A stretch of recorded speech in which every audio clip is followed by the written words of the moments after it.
Comme vous savez, nous sommes dans l'ère du digital, de l'Internet, de la télé.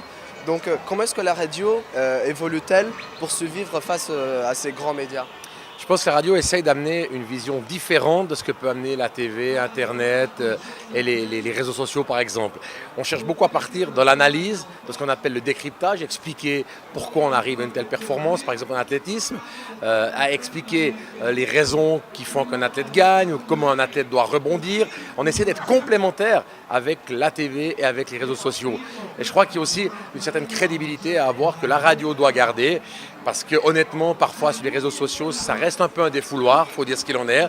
Nous, en tant que journalistes de radio, on essaye de garder notre aspect déontologique et d'amener vraiment du concret, ce qu'on appelle dans le milieu une plus-value, parce que le résultat, l'auditeur le connaît, il a peut-être vu l'image à la télévision ou sur Internet de la victoire de la Villény au saut en hauteur, mais ce qu'il aime savoir en radio, c'est peut-être ce qui se passe derrière, comment est-ce qu'on arrive là, ou comment est-ce qu'on fait pour ne pas refaire les mêmes erreurs. Je pense que tous les médias sont extrêmement complémentaires. L'erreur serait que tous les médias fassent la même chose. Ça serait une catastrophe pour la diversité. Si chaque média essaie d'amener sa plus-value dans son domaine qui est propre, pour moi, le journalisme ne peut que gagner.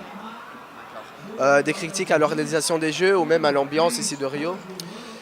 Écoutez, forcément, les Brésiliens, on le constate, moi je suis les Jeux depuis 2000 en Sydney, ne sont peut-être pas forcément prêts dans tous les niveaux, mais ça on le savait avant de venir.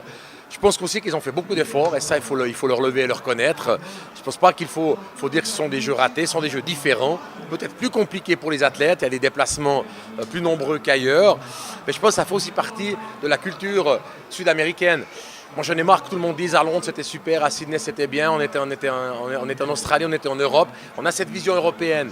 Là nous sommes en Amérique du Sud, on doit faire avec ce constat, avec ce contraste sud-américain. Il faut aussi se rendre compte que les Brésiliens ont d'autres soucis que les Jeux olympiques, que le sport en particulier, même si ça leur permet de s'évader.